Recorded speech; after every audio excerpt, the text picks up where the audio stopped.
I'd lost my speech, everything, my arm, my leg, so I couldn't walk, talk, write, do anything, couldn't communicate. I got rushed over to hospital. That's all a bit vague, really, because that was so quick to. But yeah, the bleeding on my brain, they'd done a CT scan, and they said that I needed to be rushed to Addenbrooke's because the bleeding was significant. And they were worried that it weren't going to stop. So I got blued and tubed to Addenbrooke's. They wanted to airlift me, but because of the pressure in my head, and yeah, they couldn't. You know, like, it's similar to rigor mortis. All your muscles sort of like contract. So my feet were pointing right down to the bed, like a ballerina foot. And they said that this is not normal this quickly. So basically my muscles are shut down. So that's why they wanted to get me standing up and, do you know what I mean, whatever else. But I weren't strong enough, mentally as well as physically.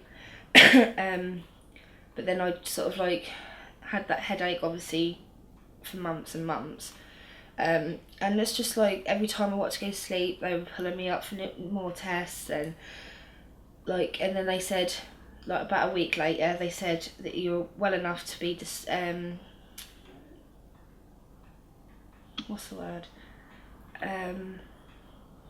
discharged. The second day of James Paget, I turned round to Jay and he was like, do you want a wheelchair? So obviously my communication with blinking, that was 1 blink for yes, no, 1 for no, 2 for yes. And then that is how we communicated. And then obviously I could get that eventually, because your brain just can't comprehend. I couldn't even spell things, do you know what I mean? I couldn't explain. That's not even just communication in that sense. That really, it's not just about speaking. But yeah, so obviously I got frustrated and upset a lot of the time. And then Aurora, I hadn't missed it. And I got to see her talk, or say her first word, talk, walk, and I was learning at the same time.